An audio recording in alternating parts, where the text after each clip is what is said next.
आज 23 नवंबर है और आज के ही दिन का बहुत ही बेसब्री से सभी को इंतजार था। महाराष्ट्र विधानसभा और झारखंड विधानसभा के जो नतीजे हैं वो घोषित हो चुके हैं। एक तरीके से झारखंड में अगर देखा जाए तो बीजेपी की जो परफॉर्मेंस है उतनी अच्छी नहीं रही, लेकिन वहीं इसके ठीक उलट महाराष्ट्र में बहुत ही अच्छा परफॉर्मेंस देखने को मिला। तो आज हम इस चर्चा को लेकर के आगे बढ़ रहे हैं कि आखिर इतनी जो डिफरेंस आई है बीजेपी के परफॉर्मेंस में इन दो बड़े स्टेट्स में, आखिर उसकी वजह क्या है। मेरे साथ नितेश जी हैं, अविनाश जी हैं और शकील जी हैं। आज इस मुद्दे पर हम चर्चा करेंगे। सबसे पहले शकील जी, हम आपके पास आएंगे कि बीजेपी ने महाराष्ट्र में तो अच्छी परफॉर्मेंस दिखाई, लेकिन झारखंड में आखिर कहाँ मामला फीका पड़ गया। ये माइक लीजिए। आज का दिन बहुत खास दिन था दोनों ही पार्टियों के लिए, बीजेपी के लिए भी और कांग्रेस के लिए भी। महाराष्ट्र में बीजेपी को इसके लिए बधाई, जीत के लिए। पीएम नरेंद्र मोदी की मेहनत रंग लाई, योगी की मेहनत रंग लाई, उनके सहयोगी अजीत पवार, एकनाथ शिंदे, सबकी मेहनत रंग लाई कि महाविकास अघाड़ी वहां चारों खाने चित हो गई है। महायुति ने इतना शानदार परफॉर्मेंस किया है जिसकी तारीफ की जाए बिल्कुल, कि उतनी उम्मीद नहीं थी। बीजेपी नतीजों में सबसे बड़ी पार्टी बनकर उभरी है जी। लेकिन दूसरी तरफ झारखंड को इनकार नहीं कर सकते हैं। चर्चा इस सेंस में होनी चाहिए कि महाराष्ट्र की बीजेपी की जीत अकेले की जीत नहीं है। महाराष्ट्र की बीजेपी की जीत के कई फैक्टर हैं। महाराष्ट्र की जीत में एकनाथ शिंदे की शिवसेना का उतना ही योगदान है, अजीत पवार की एनसीपी का उतना ही योगदान है। फडणवीस ने मेहनत की है, योगी जी उत्तर प्रदेश से गए हैं, लेकिन इस बात को बीजेपी भी इनकार नहीं कर सकती है कि उसकी सबसे बड़ी पार्टी बनकर उभरने के पीछे की वजह भी ये तमाम सहयोगियों की मेहनत है। लेकिन झारखंड के नतीजे पे मीडिया में ना तो उस तरीके से कवरेज हो रही है, ना उतनी चर्चाएं हो रही है। कांग्रेस भी सुसुप्ता अवस्था में चली गई है। इस जीत को न जाने कौन से वजह है जिस वजह कर वो कैश नहीं करवा पा रही, जबकि झारखंड के नतीजे ऐतिहासिक नतीजे हैं। पिछले 25 सालों बाद शायद पहली बार ऐसा हुआ है कि कोई सरकार रिपीट की हो। हेमंत सोरेन के पीछे ईडी की टीम लगाई गई, हेमंत सोरेन को जेल में डाला गया, उसके बावजूद ये बम्पर जीत है। कांग्रेस का परफॉर्मेंस वहां बहुत बेहतर रहा है। बीजेपी दूसरी बड़ी पार्टी है, इसको इनकार नहीं किया जा सकता है, लेकिन एक सूबे के पूरे सीएम का काम धाम छोड़ के और पिछले कई महीनों से कैंपेनिंग में बीजेपी ने लगा रखा था हेमंता बिस्वा शर्मा, लेकिन उस पर कोई चर्चा नहीं हो रही है कि बीजेपी की वहां पर हार के क्या कारक थे। अगर उसको इग्नोर करेगी बीजेपी तो उसके लिए ही नुकसान की बात।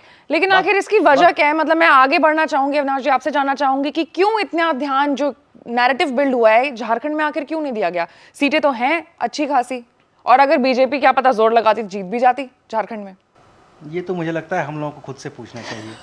नहीं, हमने ग्राउंड से कवर किया है, हमने हर एक बारीकी बताई है अपने ऑडियंस को। आपकी बात स्वीकार कर ले कि हमने ग्राउंड से कवर की है।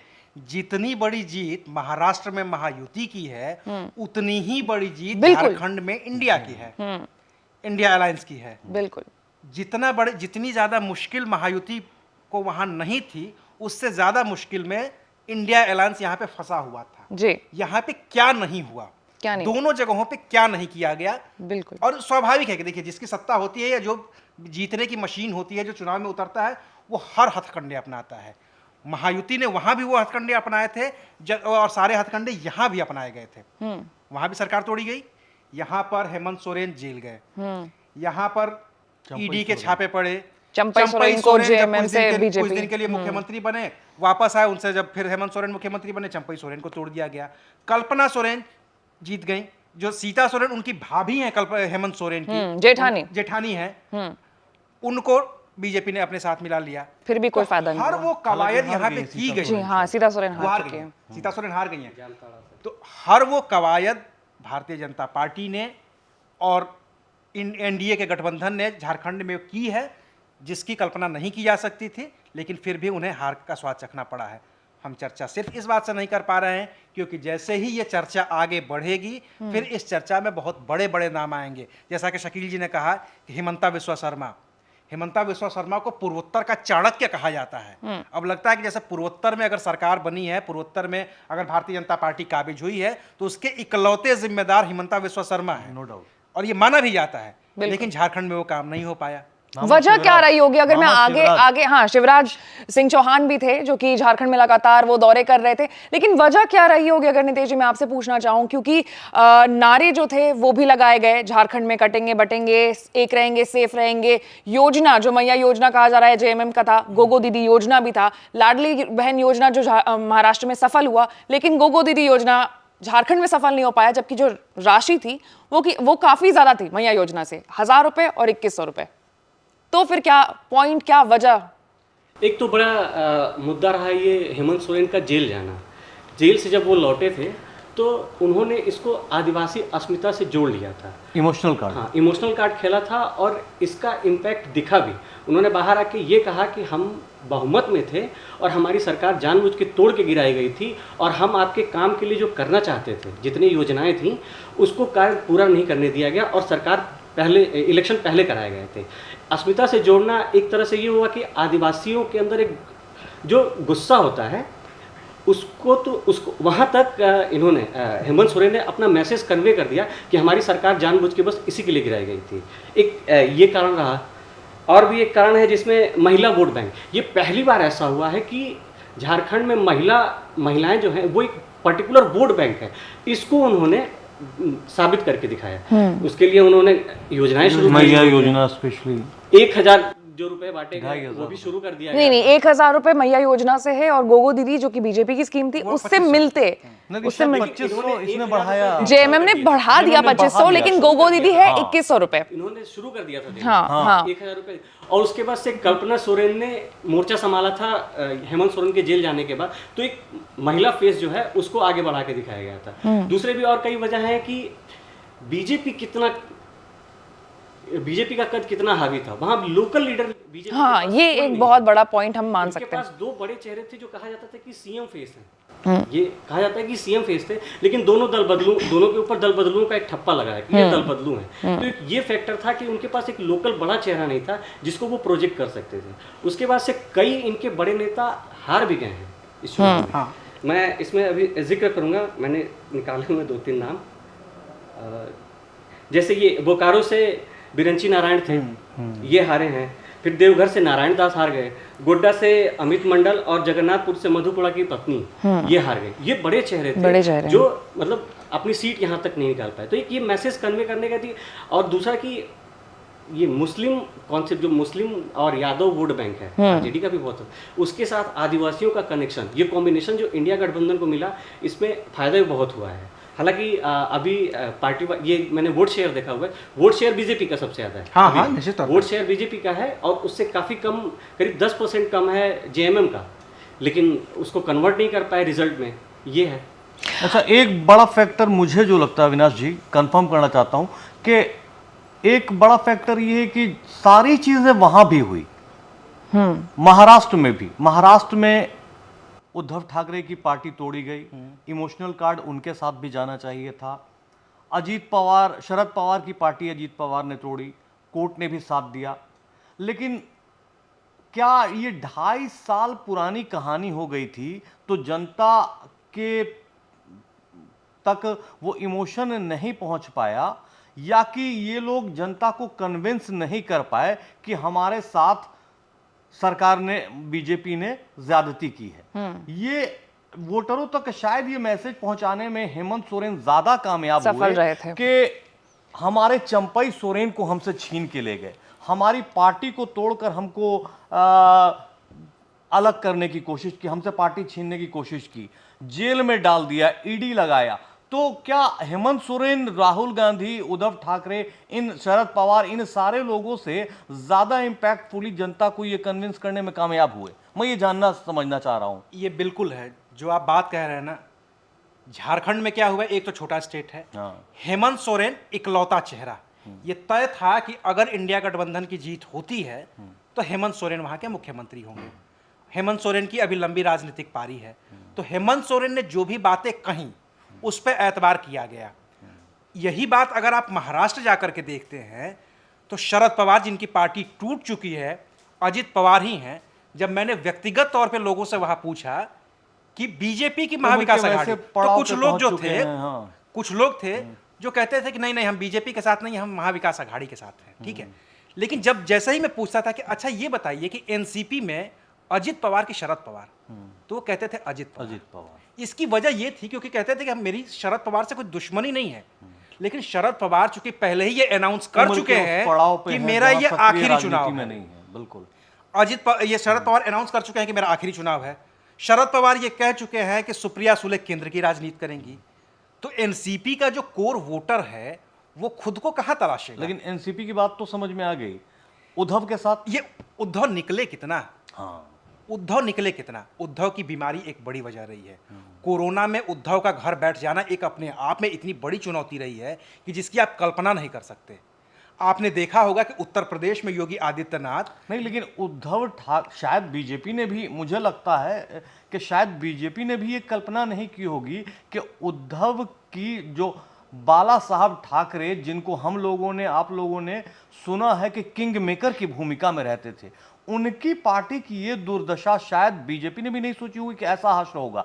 एकनाथ शिंदे डायरेक्ट रूप से अगर बोला जाए तो भाई शिवसेना यहां लेगेसी चलती है पॉलिटिक्स में। भाई राहुल गांधी के ऊपर इल्जाम लगा लीजिए या बीजेपी के तमाम बड़े नेताओं पर इल्जाम लगा लीजिए, लेगेसी चलती है। लेकिन वो किसके साथ थी? वो तो एक्चुअली उद्धव ठाकरे के साथ थी। लेकिन एकनाथ शिंदे इस तरीके से उभरे तो आखिर उसके पीछे क्या कारक रहा होगा? उद्धव ठाकरे स्वाभाविक तौर पर बेटे हैं ना, उनको मानना चाहिए था। लेकिन जो वहां का कोर वोटर है, जो खास तौर से बाल ठाकरे का वोटर था, वो ये मानता है कि बाल ठाकरे किंग मेकर हैं, किंग हैं, किंग मेकर हैं। मुख्यमंत्री जैसा कोई पद होता नहीं है।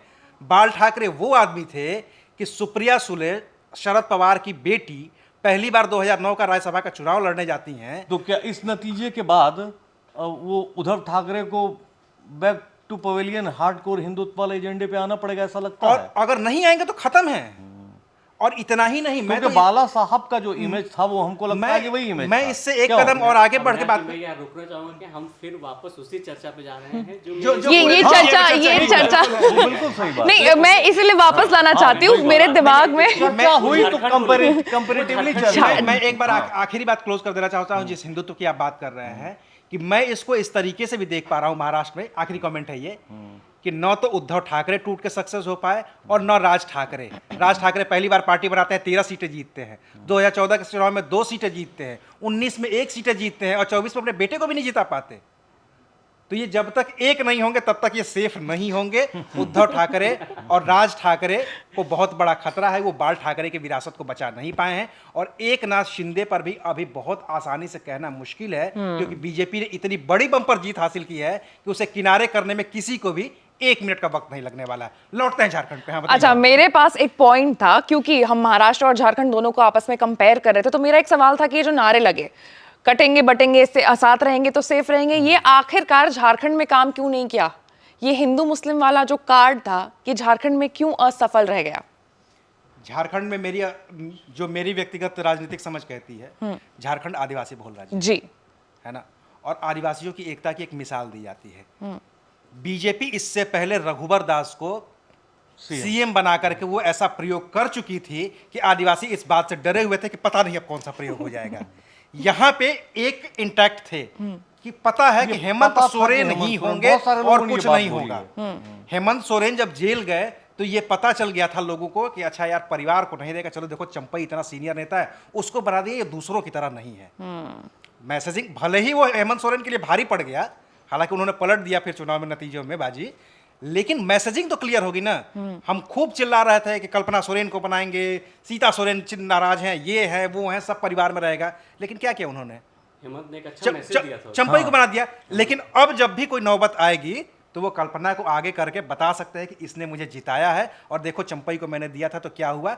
तो अभी इस Example सरकार में set किया है। इस सरकार में आदिवासियों को ये पता है कि हमारा मुख्यमंत्री एक आदिवासी ही होगा। आपने देखी उनकी बढ़ी हुई दाढ़ी। बिल्कुल बिल्कुल, और ये चुनाव- मेरा अगला और- इनफैक्ट पॉइंट भी था। और रिजल्ट खत्म होने के ठीक बाद उनको पार्लर में देखा गया, दाढ़ी बाल बनवा लिए उन्होंने, कहा कि हाँ ठीक है अब ठीक वोटिंग है। के अगले दिन कोई 21 प्रण होगा 21 जेल जाने के नहीं, बाद। बेसिकली ये जो अटायर था हेमंत सोरेन का, वो अपने सोरेन का। फादर को कॉपी हाँ, कर रहे थे, बिल्कुल सही। और जब वो संथाल वाले एरिया में जा रहे थे तो वो एक मैसेज सेट कर रहे थे कि वो अभी भी अपने पापा जैसे, मतलब दिसोम गुरु दिसोम गुरु जैसे, हाँ, मतलब वो उनकी छवि लेकर के अपने साथ वो चलना चाह रहे थे नीतीश जी। ये इस छवि के बारे में मैं ये कहूंगा कि ये केवल छवि शिबू सोरेन से जोड़ के उन्होंने नहीं दिया था, ये मैसेज था, हम जेल गए थे हाँ। और जेल से बाहर निकलने के बाद से इस गेटअप को या ये अटायर जो उनका था इसको कैरी कर रहे थे carry और ये किया। मैसेज कन्वे कोशिश कर रहे थे कि जो मैं जेल गया था वो गलत गया था, चाहे मतलब जिस सिनेरियो जो भी मतलब वो राजनीतिक- परेशान था, ये था, दिखाना ये था। मैसेज हाँ, उनकी मुझे दाढ़ी से, उनके परेशान अटायर से ये किया बार-बार गया।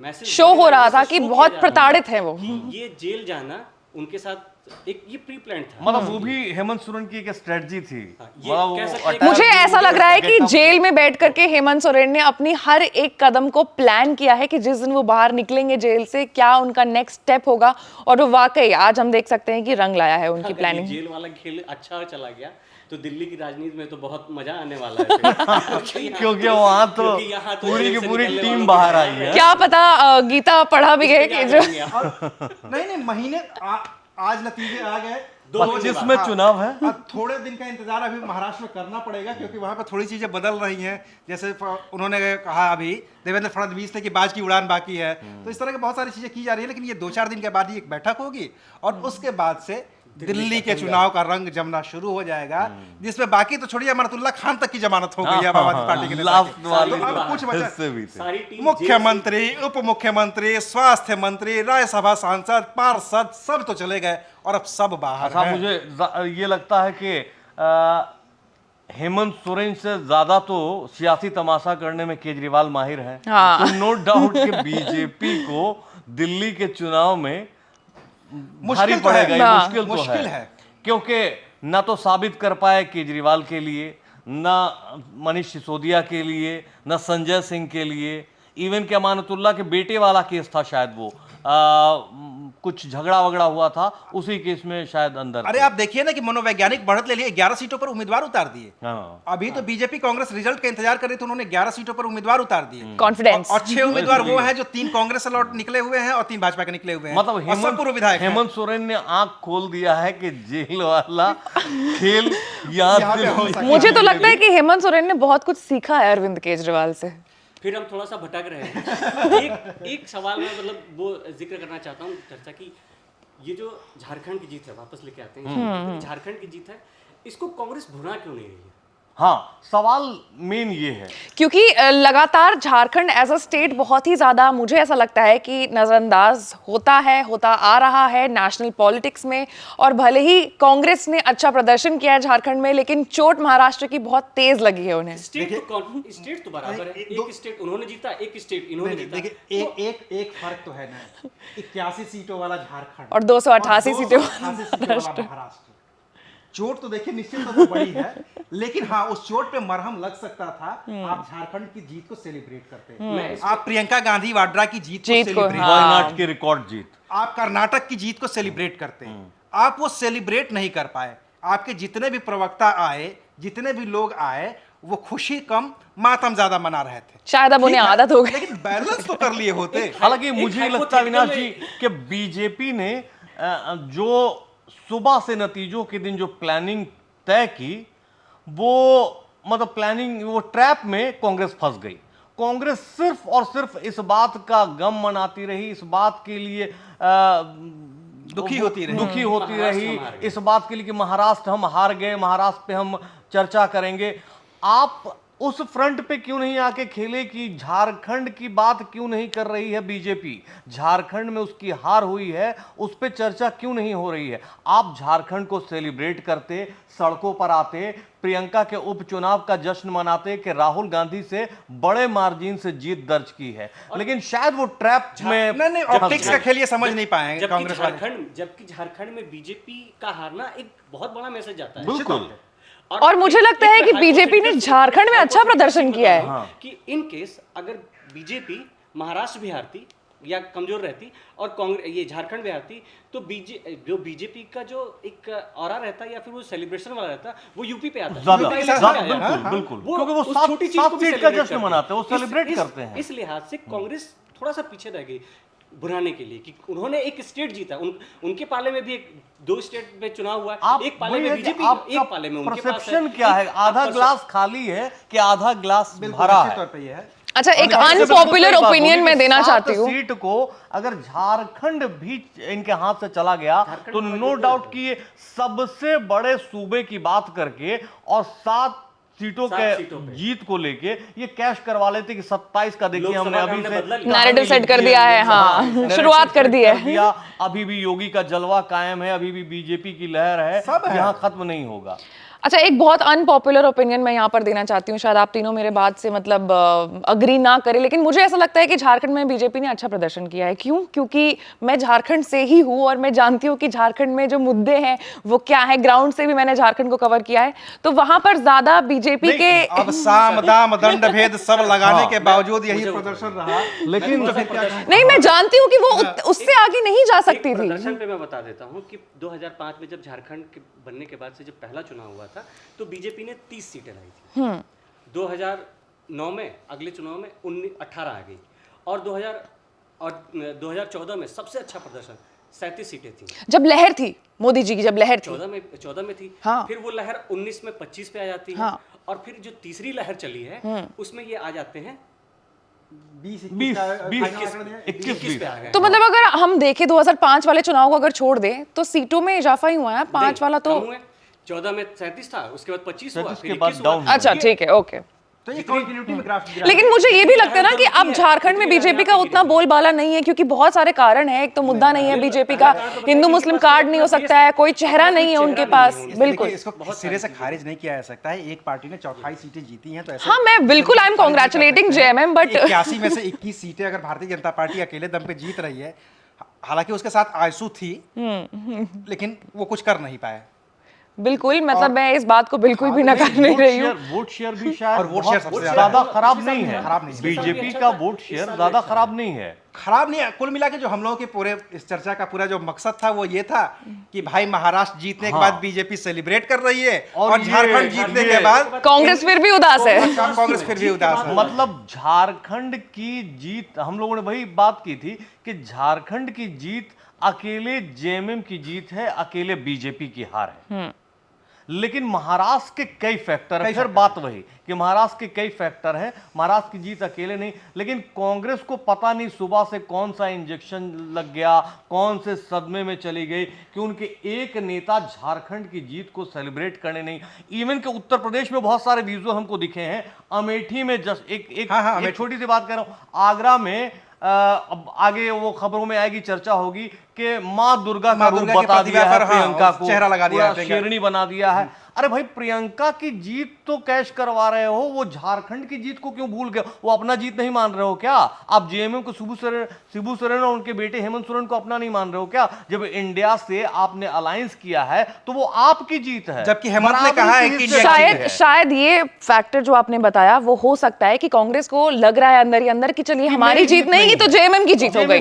बस हम गठबंधन में थे। हाँ, हम गठबंधन में हैं इस बार, बस इसलिए हमारा स्टेट है, वरना लेकिन हेमंत सोरेन ने कहा है कि ये इंडिया की जीत है। नहीं, बिल्कुल, वो तो क्योंकि गठबंधन की बात है। आप अब छोटी सी एक बात बता रहा हूं अविनाश जी कि जब महाराष्ट्र के चुनाव हो रहे थे, जब इनसे आज प्रियंका, आज डिंपल ने भी इस बात को बोला है, अखिलेश ने ट्वीट किया है, 2 सीटें निकली हैं वहां से, आपको भी याद होगा, शिवाजी मानखुर्द नगर की और भिवंडी ईस्ट या हाँ, भिवंडी ईस्ट की, हाँ। एक सीट है। अब अखिलेश यादव ने इसको इंडिया गठबंधन की जीत बताई है, बधाई दी है, जबकि अखिलेश यादव को इन्होंने जब सीट शेयरिंग की बात हो रही थी तो पानी पिला दिया था। अखिलेश यादव 5 सीट मांग रहे थे, पहले 12 से बात शुरू हुई, फिर 5 पे आई, फिर 2 पे आई, आखिर में अबू आसिम आजमी ने मतलब 5 सीट पे अपने उम्मीदवार, 5 या 8 सीट पर उम्मीदवार उतारे थे।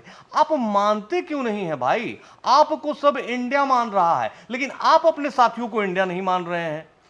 न अखिलेश की जीत का जश्न मना रहे हैं, न हेमंत सोरेन की जीत का जश्न मना रहे हैं। यही आपको हार दिख रही है, जो बीजेपी दिखाना चाहती है वही आप देख ले रहे हैं। तो आगे के नतीजों के लिए तो आपका भगवान ही भला कर सकता है।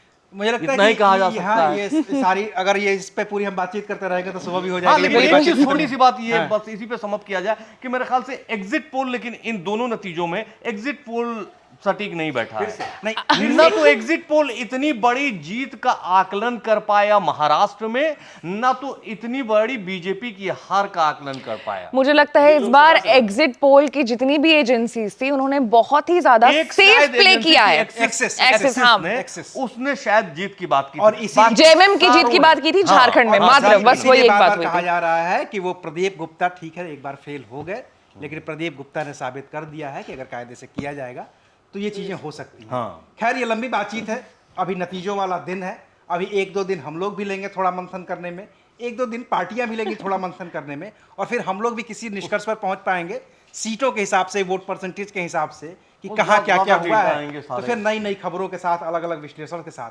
हम सब लोग आपके सामने आएंगे। ओवर टू आशिक। बिल्कुल बिल्कुल, और देखते रहिए ऐसे ही डिबेट के लिए, तमाम बड़े खबरों से अपडेटेड रहने के लिए आप देखते रहिए एबीपी लाइव। मैं थी आपके साथ आशी सिंह आनंद।